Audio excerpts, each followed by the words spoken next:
it's not a free format station. We're formatted, but there's a lot of personal touch because it's not just algorithm based. It is hand slotting these tracks that we think will sound good. Like the other day I played, what was the other day? We're recording this in the beginning of February. And I was like, oh my gosh, it's 2525.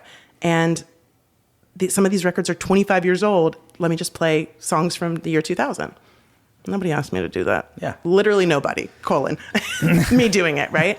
So yeah, we can do like fun things like that and just see what sticks. It's like an homage to radio of yesteryear. Yes. I mean, that's another thing that's exciting about what you guys are doing as opposed to what the blank algorithm is doing that everyone's sucking the teat of. There has got to be more than this. Celia Gregory, thank you for coming all the way over here from your hallowed quarters at WNXP. It's my pleasure. I've been looking forward to this conversation for a long time, and I'll tell you why I want to have you on specifically, and then we can kind of maybe get there. Okay. But I am passionate about community, and that's one of the purposes of this podcast. I've been fortunate to live here for like 20 years and have friends from all of those times, and a lot of them are still here. And I love this town. I love the people in it. I love how it's constantly changing and yet still has this core.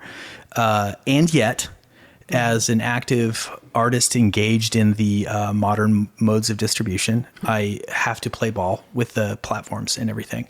And I do so with not displeasure. I've come around, but it's just like a necessary thing that you have to do. Yeah. And I don't think I'm the first person to say that things like Spotify are just inherently, I'm going to use a dictionary word, inimical to radio. Especially like when it's focused on local markets. And so there's this little person in me that is inside with this clenched fist that's just like, fight the man. And so it's ironic that this podcast is distributed on these platforms. Right. But I wanted to have you in here because I feel like you guys at WNXP are at the front lines of building this community experience. And there's a history there. So thank you. That said, yeah. How did you get into radio? Well, first of all, I want to thank you, not just for having me, but for like leading with radio as a tool for community building. Yeah.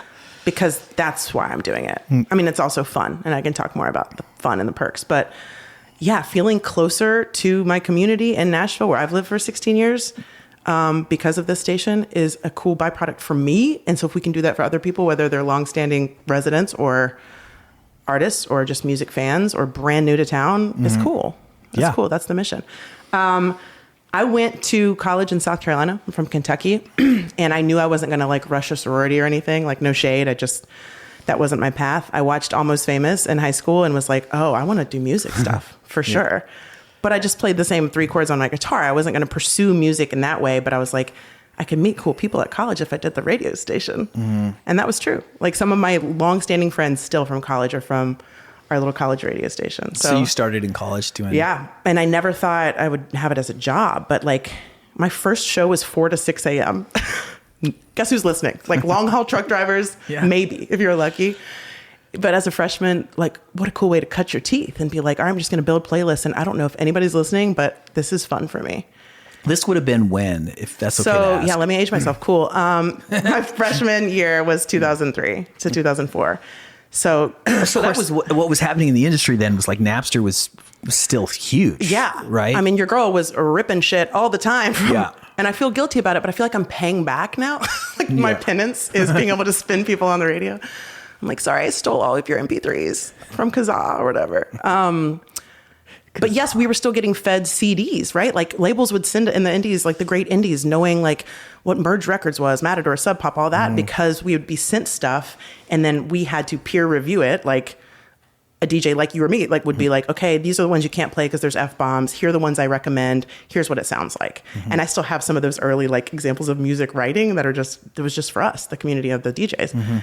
And we'd pick out a certain number of CDs from the library, and then we had to play a certain number of new ones, the currents, that would be like right above the CD decks. But it wasn't all digital then. In fact, just like some things would be sent to us virtually, but mostly it was still CDs and records and stuff. I remember when I read around the same time, so we're ballparking the age. And when I was setting out to be an artist in the scene, I remember just like the challenge of sending your CD to college radio and reading articles, and the debate was like, should you get professionally printed labels or just write on it with a Sharpie? Because like they maybe like the personal like touch. how to stand out. Exactly. Yeah. This is how, now the debates are like how to stand out on the freaking, like how to make your look or do your reel.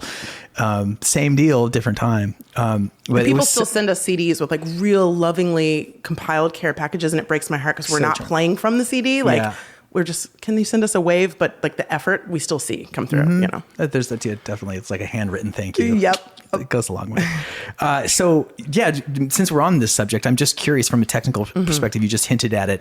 When you're playing tracks on the station, it's waves on. That's right. There's a program probably. We have a really like Inside Baseball. It's a program that, organizes different clocks. So we know in a given hour, we want to play a nice balance of new and old and like music exposure and discovery. And also the familiar is what keeps people listening for more than a song, right? There's science behind it.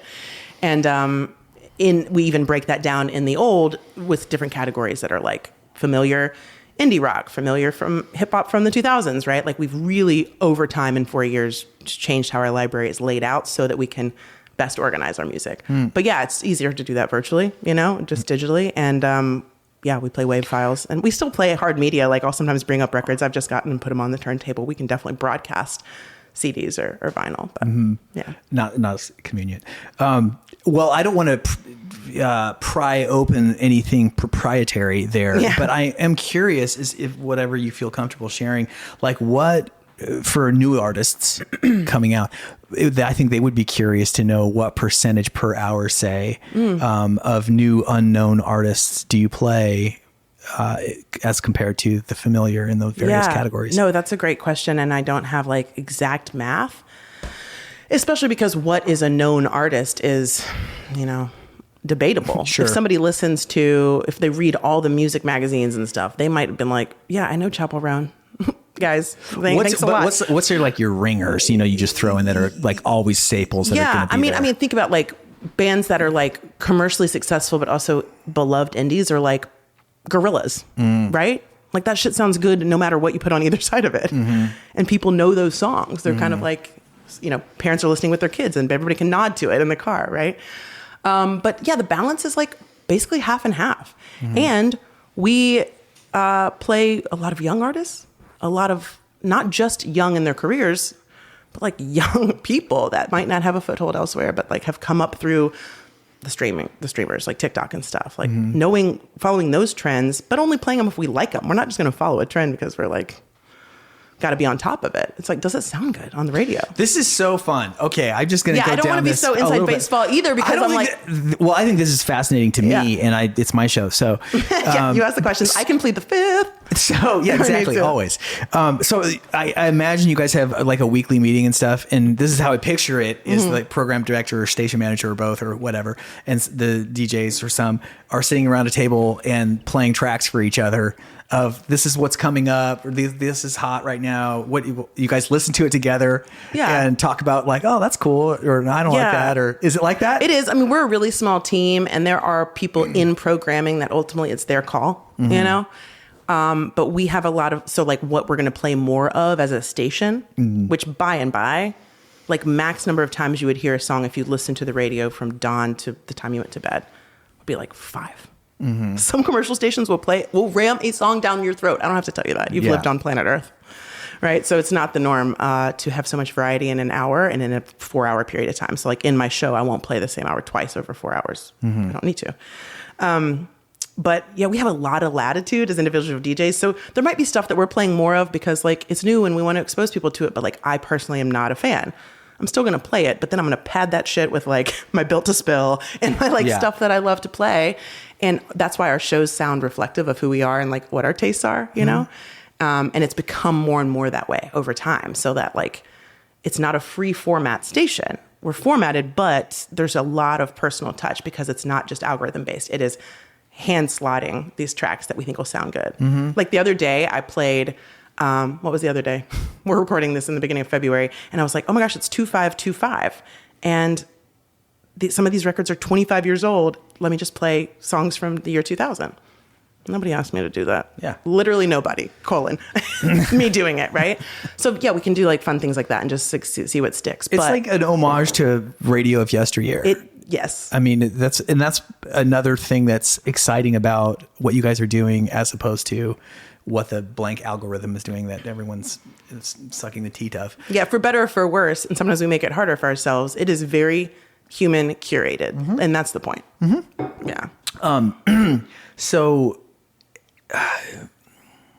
I'm just curious, you said that the radio, the shows have gotten more reflective of this respective DJs over time. Yeah. And so that makes me think that everyone's been there for a while and there's probably not a ton of turnover because I think that for a radio person that's passionate about music, this is kind of a dream job. It's a dream job. Yeah.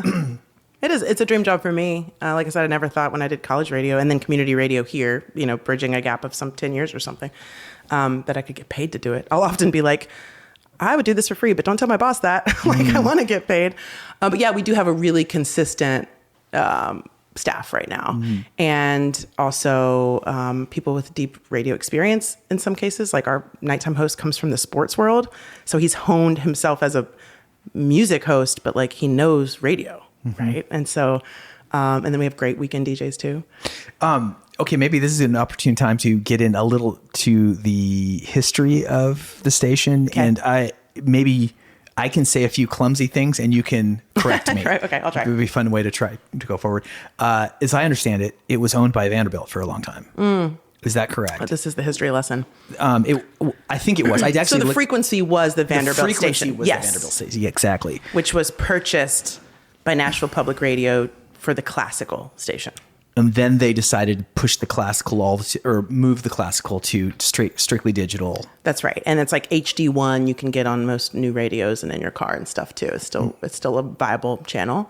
But yeah, so it's kind of funny. People that have lived here for a long time would be like, now it sounds more like the Vandy station did at the same frequency that many years ago, right? 91.1. Like, we back, baby. Yeah. We have some people that are, grumbly that the classical's not on that frequency, but we're making a home there, like we've. Yeah. And it's only been we turned way less 4 than 10. in December. Yeah. So this will be our 5th birthday is this year. And it's crazy because remember what you're doing 5 years ago. Like they started the station in the pandemic. Where do most people listen to the radio? In their car. Yeah. We're like, hello? Like, is this thing on? Nice soft start. Yeah. And that's why I was like, I'll be morning host. What the hell else am I doing? Yeah. I'll go to bed at 8 o'clock every night and wake up. Ooh. And then the world woke up and then you're like, oh God, I got to still get up And I've early. learned to sleep less. Yeah. Yes. As you do one way or another. Yeah. Have a kid that does the same thing. Okay. So does the station now we can kind of move into the community building side and the stuff that I'm just really curious about, but you guys have relationships with a lot of, like, I wouldn't call them tastemaker, great local brands. Like I'm a Gene and Willie comes to mind, or United Records Pressing. And forgive me for not knowing this. In some ways I live under a rock, but do you have like community sponsored events on the regular or shows do you sponsor, or tell me anything? And I'm not just demurring like the 5th. It's really just not my domain. And I love that because we have really skilled folks that do know how to navigate that and are working exclusively on booking shows and those. But you guys do that. And sort of strategic partnerships. And the brand stuff is like, we had to like prove ourselves as a viable media / music entity, right? And then I think people are now like, they're coming to us. They want to partner with us, which is really cool. It's a great position to be in. And sometimes it's just logos on a thing together, and it's financial support we need as a nonprofit station. But the dream is that you're bringing audiences and fans of two brands together and growing your influence and your audience, I like the dream. Yeah.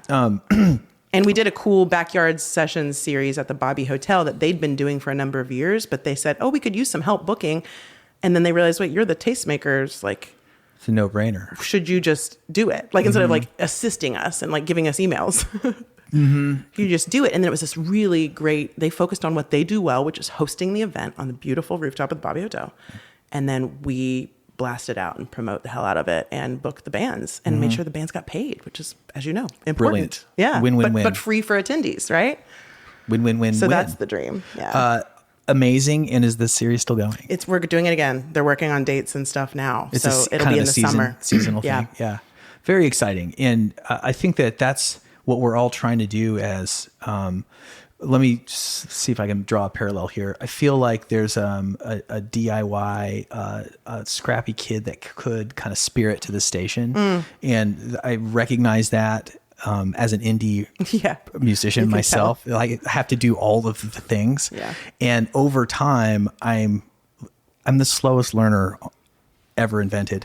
But I'm learning how to delegate. I feel like this is the journey of an indie.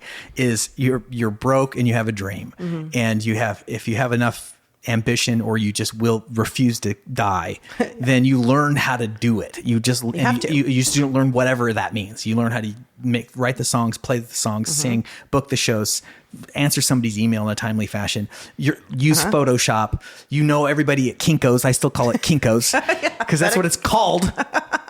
FedEx ships. Kinko's makes the copies. Damn it. I mean, it's pretty clear. Like this, I have a flyer. I love this. This You is a love throwback. paper. I know this about you. Yeah, I love. I know. I love like paper. hard copies of things. I love hard copies of things, and I actually have always loved that side of show promotion. The hand to mouth, the organic, the grassroots, handing street somebody team stuff. Street team stuff. I love it, and I remember when I first moved to town and I had my first shows here, now it's like illegal to put posters on telephone poles, which makes it even more fun when you do, which I did this week all over the town. Somebody I know. What a way to go down now, right? Yeah. I don't know. Busted for stapling to a phone pole in 5 points. Oh my God. This is just a total non sequitur, but I came across something last week and made me laugh. I had to show Randa, my wife. But it was a lawyer making an ad on TikTok, and he was just like, "Look, man, okay, this is what we'll do. If you got $500, this is we will come to your location. We have 3 cop cars.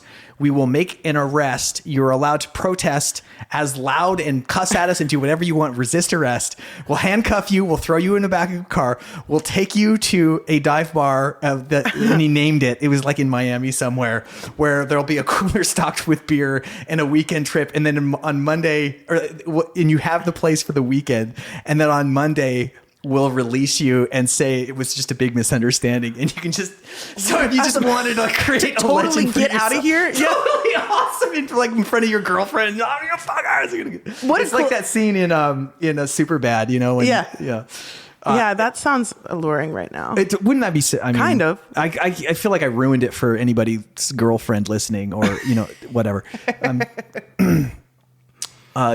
Go to it. What was I? You were talking about the hand, but the street doing your own street team stuff and putting stuff on the phone pole. Yeah, and because I found out that I really enjoy the graphic design part of it and the distribution, but like the hand. Like the small timey stuff. Were you putting stuff under windshield wipers? I never did that because I never occurred to me, but I would always, like all the coffee shops I'd go to, I just like surreptitiously leave a short stack. And people came to shows because it was just kind of weird. If you see something that's sort of cool and it doesn't tell you anything. I mean, I respond to that advertising so strongly. Like I was at South by last year, and we were having lunch out on the street somewhere, and just this very kind of sketchy but sort of endearing kid, this mid-20s or something, looked maybe unhoused, maybe probably, and but he had like a big zine, and he's just like, "Hey man, do you want this?" And just the way he looked at me, he was like, "You want this?" No, it wasn't like that. It was like, "You want this?"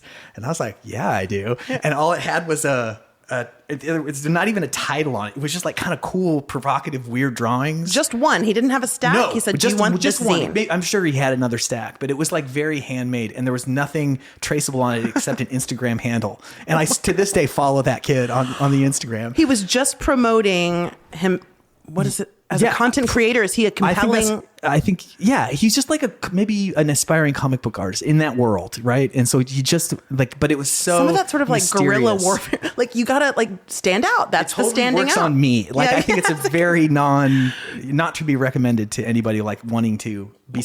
Well, even if your success rate is like 2 people come to an open mic or whatever, or a show that you have 7 people at, that's pretty good. It's pretty good. So you're like, well, I'm going to do that again. And especially when you're young and the stakes are so low in a way, that it's just like those 2 people out of 7 is like a potential lifelong friendship. I mean, that's when all the best stuff starts, when you're 20 and broke and meet all the other 20 broke dreamers. That is so fun. And for that reason, I forbid my daughter to go into the arts because you're already saying as an infant she's forbidden. No, I think that she'll be burned out on it because she's already going to. I mean, I have an 8-week-old daughter. She's a nepo baby already, and she's already been to 3 shows, and she's slotting right in there. It's already like dad stuff. I can tell.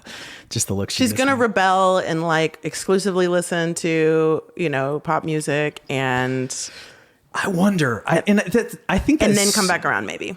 Yeah, eventually when she's like kids do. Do you know what the best thing? You didn't ask. I'm gonna tell you. Tell me. The best thing I think about the radio station in my particular slot, like realizing who my audience is from 6 to 10. Once people did get back in their routines, things opened up. Yes, like a lot of working professionals and stuff, and peers, but a lot of parents with their kids on the way to school. Like I am very conscientious about like what I'm playing between 7 and 8. And I don't just mean like for profanity reasons stuff, but like I want to connect the mom and the teenage daughter that otherwise are at loggerheads over songs. And you know why? I know it has worked. That is fucking awesome. So then it's like my personal mission. And when people, I could get upset, I could cry. When people donate to the station and say our whole family loves it, I'm like, since when does a whole family love anything? Yeah. Since there's a human being behind on the other side of the speakers thinking about that relationship, that fraught relationship between mother and daughter, and being like, what's that song? And just looking for it. Yeah. That is so beautiful. Like one day I played Billie Eilish Into No Doubt and shouted out the teenage daughter of this one woman I just met at an event and said, this is my Billie Eilish, Gwen Stefani, right? Like, but I was like, and I'm not saying I'm like batting 1,000. It might be 2 people that this has ever been the case for. Yeah. That's enough for me. That like fills my cup. Absolutely. It doesn't pay my mortgage, but it fills my cup, Yeah. I mean, cup filling is, I think, a premium these days. And mind you, kids aren't navigating to radio by themselves. They do need to have it on in the car. The parents need to say, back in my day, I listened to radio, and now we're going to listen on the way to school. They're going to gravitate towards the streaming and stuff, which is why we put our playlists there too. But we do have a younger audience than most radio stations of our type, right? Like aligned with news stations, public, independent music stations, a lot of times skew older and has a, audience that is growing with them. So like a Philly station or whatever. That's just like, and there's nothing wrong with that. It's just they're going to cater to that aging population. We've like carved out a market where you're like, wait, 20-year-olds are listening to the radio in Nashville, some of them. I love that. It's cool. Can I ask how do you get the metrics? How do you know? That's for the nerds. I mean, Nielsen like does tracks, like, but it's a voluntary thing. Like, so you're never getting the whole picture with ratings. Also something we tell ourselves when we're upset. Like that's not all of it. But no, it does count towards stuff, especially when it comes to, partnerships and advertisers and stuff. By the way, we don't have advertisers. We have underwriters. It's different. We're a non-commercial station. But how does that compare? You just mentioned something about it, but different way to ask this question. There is a community of stations like you around the country. Is that fair to say? Yeah, I would say that there are peers that have done things similar. Yeah. How many? Oh, I don't know. I mean, less gut feeling, I'm so like sorry. less than 20? Well, I mean, there's different size markets, right? Yeah. So it might be like Louisville has but non-commercial FPK. Yeah. And then there's like the Austin station. That's pretty similar because they have KUT and then KUTX. So the news station and the music station are together. So those aren't just like in the dozens. It's still a smaller number, but it's, So you guys are like, this is dumb that I didn't even put this all together, but I mean, yeah, you're a non-com That's right. radio station. Yeah, so and we're part of Nashville Public Radio, which is a nonprofit organization. And so you're being serviced by like radio promoters for new records that are coming out. Yeah. Right. And, Just like every other station. Correct. So like non-commercial, promoters and stuff. And then of course there's an element of like music discovery of like, we find bands. I'm not like hot on myself because I'm very rarely the inroad for a band. So don't, nobody send me your stuff. I'm not the best like receptacle for it. But I literally went to Paris over the, with my public radio salary. It's a long story. I'll tell you offline. Went to Paris with my girlfriend and we knew we were going to stay in this certain neighborhood in Airbnb. I looked and around the corner was a venue. It was a mid-sized venue. And I was like, oh, I wonder who's playing there. And I see an English speaking band because a lot of French names. And it's this British band. And I listened to them and they rip. And it's the first night we're in Paris and the show's sold out. And I reached out to the band. I was like, I love your music. It's a bummer I can't see you, but will you send it to me so I can play it on the radio? And then they put me on the list. And so I saw them. But that was like me stumbling upon it. And now they're played on a Nashville radio station. Yeah. So it's not always the like label and the promoter and that. Yeah. But there's Again, still that the business. magic. But still there's that infrastructure and it really matters for artists because if you are not getting the support and having people pass music to somebody else, you might feel like it's harder to break through. Love that story for two reasons. Yeah. One is just the sheer like the serendipity of that experience and how like that band doesn't know where that's going to go. Somebody heard their song now and is a fan and like so magical. And I feel that way about all artists, right? Not just artists from other countries or young artists or artists of color, but especially when there are artists that don't really have a radio home elsewhere.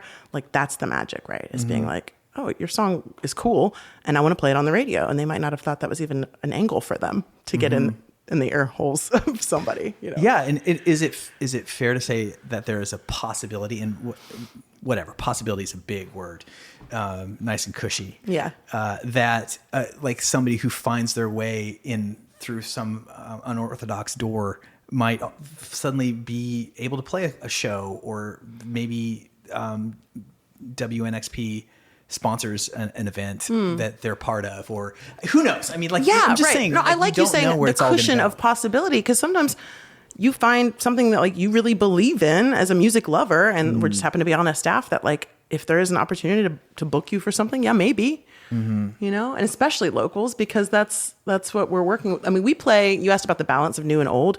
We play local artists, and a lot of them in rotation every hour. And by that I mean like there's not like just a local show on Mondays at 11 p.m. You know, where we're like, look at us with our locals. Yeah. We weave it in as new music you should hear. Because we believe that the music made in Nashville is some of the best in the world. Let's dish on some locals. What are you hot on right now? Just, you know. Yeah, so this is fresh because I just saw them Saturday and it was one of those examples of like, man, like these guys aren't signed yet. And I hope it's not like this band called Bean. It's just like Bean, all caps with a period. The stylizing, now I'll sound like a grandma. I'll be like, I can't with the punctuation and the lowercase and stuff. But they stand out. Cool. Bean, period. Belmont Boys, you know, Tale as Old as Time. So good. And they sound like, you know, like McGee and Dijon and like this like really cool new melding of, you know, guitar music, but with like this R&B flavor. It's just like working for me and it's working for a lot of people. And the vocals are great. This kid named Korby, singer, and they're just like really nice. So you want to root for them. I feel the same way about this rock band called Gloom Girl, MFG. They're so fun. Female fronted garage rock. Like I'm here for that morning, noon, and night. Like every day of the week. Like that is my shit. And so I love rooting for them. I mean, there's innumerable really cool and solo artists and stuff too, right? Of course, but it's interesting to see what comes across our desk because like for some people, we are their only radio home, which you know pretty well. There are other independent and or, you know, sort of left of center stations in town as opportunities to get your music played, but some of those sound similar. And we were like, well, there's not a lot of avenues for local hip hop. Like, let's play these guys, you know? Yes. I saw recently you had Gillian Welch and Dave Rawlings on, and I think they were on your show. No, I didn't have them on my show. I wish. No, we played the interviews that they got to do with our team. They were Nashville Artist of the Month on each of our shows, right? So their voices appeared throughout the month. I got to meet them at Grimey's, but no, I didn't host them in studio. Well, I love any opportunity to talk about. Yeah, let's talk. I'm obsessed. The last record is, I mean, I've played that record more last year. I think that one and the new Dawes record are the two most played records for me in 2024. But that is a careful and timeless piece of music. They do timeless. It's timeless better than anybody out there. And by way of like nostalgia, right? Like I moved here in 2009. I was a college DJ from 03 to 06. Like I remember getting burned CDs in high school, Gillian Welch CDs, right? And then being able to play her and Dave on the radio in college. And then I move here and I'm working at a restaurant, which has changed hands, but in 5 Points next to Woodland Studios. And I'm like, I've lived here for like 3 weeks and Gillian Welch comes in to get dinner. And I'm like, oh my God. Yeah. And now I get to play them and highlight them on this station, which is my job. It is... It's a dream. Like that's a great example of an arc of like, I could never imagine. Like I'm more starstruck by them than a lot of these other, folks, because they're just so important to Nashville and they mean so much. And the music is timeless. Just swapping Gil stories. This isn't even a great story, but it's my Gil story, so I'm going to say it. But this is back when I was living in Seattle and when the Revelator record dropped, Time the Revelator. And there's a cut on there called Elvis Presley Blues. Yep. And I love... There's one that's a diamond among diamonds, that song. And such that it was like the first song I learned off the record. And I was like probably 23 or something, just so hot on Americana and bluegrass music. And I couldn't get it. Anyway, I just learned that song first thing and played it for people. And it was like part of my little, probably open mic sets then. And, so they were playing at the Showbox Theater in Seattle. Cool it's a great, I don't know if it's still the same, but it was such a cool rock club in the aughts. And 1,000 cap probably. Gil and Dave played it, just the two of them, like they do silent, house. And I like wormed my way off. I knew all the words. I'm just in there. And they totally, just ridiculous. Like, and they, they play their last song and they go off stage. Everyone's clapping. And they came back up and they hadn't played Elvis Presley Blues yet. And so like you could say that they were like talking with each other and it was just silent in the room. And I just said like, they were probably as far away as I am from you. And I said, Elvis Presley Blues. And she just looked straight at me. And then I saw that the set list was in front of her and it said Encore, Elvis Presley Blues. And she just smiled like, and I felt like I knew. I got the inside track. I felt so cool. Anyway, that was the greatest moment of my entire life. Yeah. And then have you seen them in town since you both share the city? I see them all the time. Yeah. Yeah. And I'll tell you why when we're off mic. Okay. I feel like a creep because I'm on the record saying this, but I told them to their face at Grimey's, hi, I worked at the restaurant next door to Woodland when I first moved here. And she goes, I thought I recognized you. I was like, you did? So I have said this to their face, but this brings up a good point. That record is timeless. It's beautiful. It just won Best Folk Record. Like it is Americana. It's folk music. Mm-hmm. There are other stations playing that record. Mm-hmm. We think it's beautiful. We think they're important. They're not young up and comers. They're not, bedroom pop artists. They probably don't need this. It's about how the station sounds and how it feels and who has a foothold as a listener. Because we do want to be able to like appeal to broad tastes, right? Mm-hmm. Like I have like a punk pop emo history. I also go see Fish. And then I play all these cool indie artists that I might not know unless I was a DJ. It's fed to me. But I feel like I have eclectic taste and a lot of people in Nashville do. So we want to be able to play all those. And that would be an example of like a recognizable name, but brand new music. And it's like, ooh, you're missing out if you haven't heard Woodland, right? Mm-hmm. Yeah. Great point. And that makes me wonder, how do you know what the tastes of your listeners are exactly? And is it a gut feeling? Is it like, is there a personality behind kind of the station as a whole? Is there a guy or a girl? Yeah. I'm like, oh, is there a guy or a girl? You mean like the person we envision listening when we're designing, or is there an actual? I didn't mean that, but you meant like somebody designing what was. But I like that question better. I mean, yeah, our program director, like this was his baby, and oh yeah, I've said like, I will follow you, Captain. Right? Like he's worked like a lot of years in music. I'm talking about Jason Moon Wilkins. He's the best. And he took a chance on me when I've never. He's a Nashville legend. He really is. Yeah. He really is. Like now I'm being fangirl about him and not Gillian, but like, we'll just shift over. But like, he took a chance on me and I've thanked him profusely for that. I know like I'm good at it, like the nuts and bolts of being a DJ. but really he just has a feel for, you know, how he wants the radio to sound because of his years working in all different facets of music. He's toured, he's performed, he's booked shows, he's booked festivals, he's managed, right? And so he knows lots of angles of the business, and he's been on the news side. So he's got this great approach to journalism. So much of what we do is music journalism. Like the Gil and Dave stuff was not just, here's the record. It's telling stories about the record and connecting them to their community. So to answer your question, like the personality of the station, you know, yeah, there's like a spirit to it and a soul that we want to preserve. There's also like, we're growing as music changes, and we're willing to be like, that sounds cool. And if like our audience isn't really responding to that, we don't get like feedback about every single song we play, but we can kind of see what people are latching onto, what they request. I have a request show, so sometimes I'll have folks that way.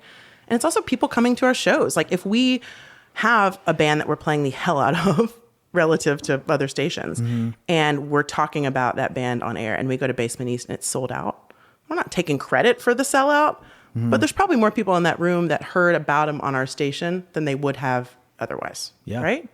And so the venues know that. Hopefully the artists understand that connection too. And then that's how we sort of see what's reflected in the community as far as tastes. I love your all's mission. And I want to be part of it and help it in any way I can because of the community side of it, and the fact that there's just, in a world where I feel like the human being as such is just being squished at every angle, and they're minimized and eliminated and replaced, that it's incumbent on anybody who has a desire to preserve the arts to promote and to encourage and to foster the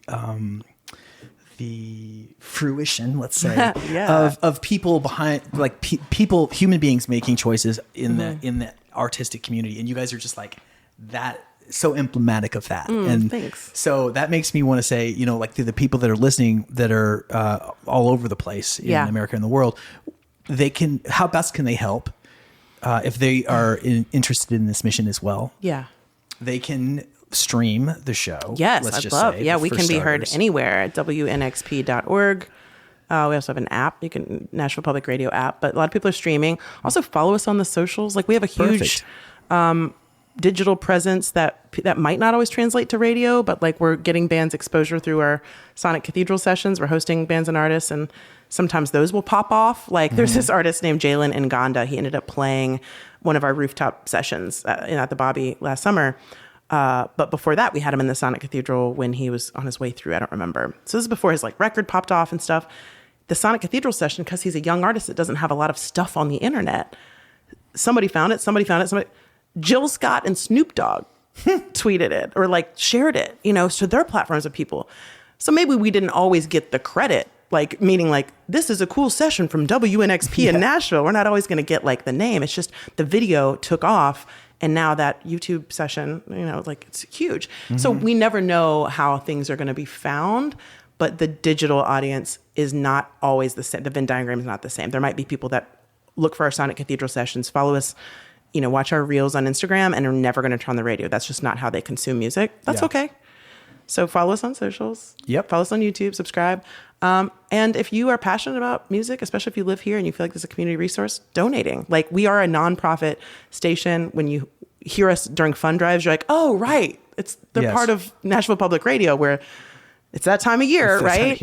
But we need the support all the time. And without going too far into the weeds, like in the current political environment, it's not just localized, like it's more like nationally, like independent media and news. It's like under attack, you know? And because we're part of the greater apparatus Nashville Public Radio, it's possible that some of that public funding, which is a very small portion of our budget, but is still meaningful, could go away. So it's like we need our listener members more than ever. Good pitch. Inappropriate. And it's, if I just pan back and look, it's like you guys are having a great adventure and taking the community along with you. And I hope that the community is meeting you where you're at. And I hope that this time next year, there's even a more hand in glove relationship between the people here in Nashville and WNXP.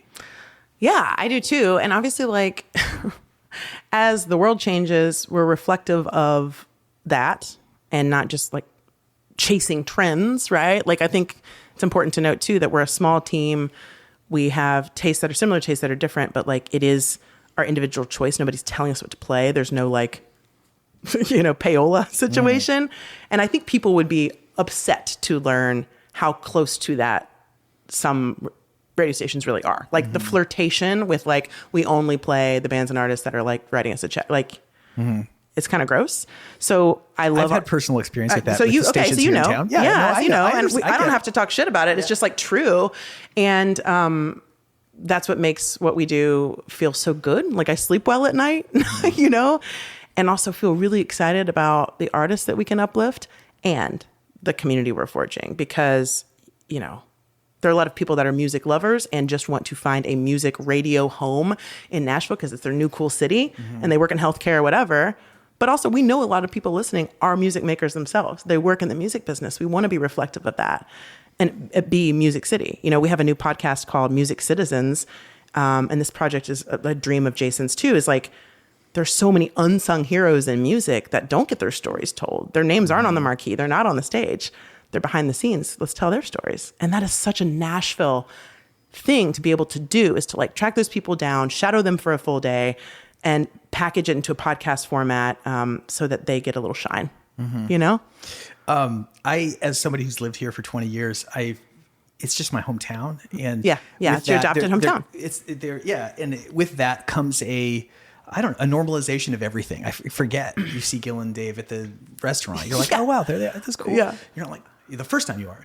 Anyway, but then it's funny because I'll watch YouTube and sometimes my algorithm thing will just throw like a Nashville songwriter kind of thing and it'll have like a ton of views. And I realize like, oh yeah.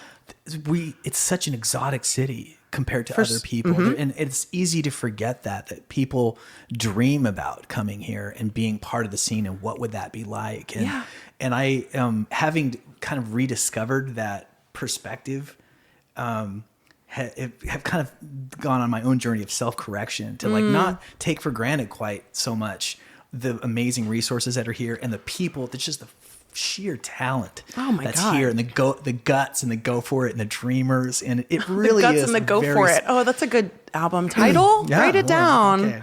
Well, Jared, mark that time code if you would mind. Anyway, so you're right. We can be like immune to it, and it's cool that you're saying that even as a creative person who's like hustling and doing stuff. I feel like I'm like getting to ride sidecar with all these amazing music makers. And like I said, got this roundabout way to doing this, never having worked a day in music business properly. I feel like I like won the lottery because I still get to have this like starstruck, childlike wonder about it. And I honestly approach it as a curious fan, know? And like when I'm talking to an artist or something, the idea of not taking for granted that we live in a world where you can, even if it's not your full-time thing, you can pursue art and you want to talk about it. Like you want to talk about it. I love to hear about it. And that's why we're different too. It's like we ask the artist about the music instead of just like, or else you can have a playlist. Like you said, the necessary evils of just stitching together music. That's awesome. But people want things curated for them. Sometimes they want to be introduced to something and hear from the person who made it. And I still believe in that. Call me old fashioned. I mean, that's when you go to a show, and I mean, this is one for the kids. Okay, it's an important part of the. Okay, listen up. When you go to a show, when you play your song, you did real good. You practiced that song, you played it, and it was real good song, real good performance, good job. Now you got a moment between that end of that song and the start of the next song. What are you going to do now? Oof. And you don't forget that's as much part of the show as everything else. So I'm trying to say that people, like when I go to shows, I mean, I'm a lifelong fan of some people. Todd Snyder is a great example. Yeah. Talk about Mayor of East Nashville. Yeah, exactly. I mean, I literally moved here because of Todd Snyder. Oh, right, really? Yeah, I did. I have a whole other story, but I'll tell you. Okay, offline, yeah. Be buggy about it. But I mean, East Nashville Skyline, top 5 records of all time. To anybody who's interested in folk and Americana music, was recorded 3 houses down. So, I mean, I live in a neighborhood of lore and within a city of lore. So I'm just like, pinch me now. But I already can't remember what I was going to say. I got too excited and carried away. I know. No, okay. About Todd Snyder. Hold on. Well, just like how magical the city is. Somebody's listening and they're like, Jared, what were we talking about? Oh, about the time between songs, what you say, the overall performance. Well, you got to fill that up. And like, that's such if you do it well, then the show is seamless. And it's like, it's hard to know when the show isn't just the performance of these songs. It's all what happens between them and everything. That's such an important part of the artist's package. And so that's what's so cool about like having a context where artists can kind of tell their stories, because it does bring you into the song rather than just hearing a song on a playlist. And so I could get really nerdy about that. And some of my like greatest hits, it might be people that are like my heroes. Like, I'm coming fresh off of getting to talk to Nico Case, who's like a top 10 artist for me. Yes. And she just wrote a book. So she's very comfortable right now talking about her stories. They're very personal stories. But she also said, I don't want to ruin the mythology of a song sometimes for people and go into like deep background about a specific song. I'm paraphrasing. You can hear my interview with her if you'd like, WNXP.org. But like being able to have people that are established talk about their craft and maybe in a new way because you asked it in a different way. I think there's value to that. Sometimes it's been really young artists that maybe haven't even thought about it. And they're just like used to doing like the normal press stuff. And then we get kind of deep, and it's my favorite thing. It's the best. Yeah. That's why you do this? That's why I do this. Exactly. And this is why you're such a great guest. Yeah. And I can't wait to see you out at the shows one way or another. Yeah, I'll be there. Well, I'm going to hang out with your daughter at the shows. You will be. We're going to get her into the scene. This is the beginning of a beautiful friendship. Total immersion. Yeah. Thanks for having me here. Thank you so much for your time, Celia. See you soon. The Morse Code Podcast is produced by Korby, Lenker, and Jared Hammond in East Nashville, Tennessee. Our executive producer is Randa Newman. You can find full videos for this and all previous episodes at morsecodepodcast.com.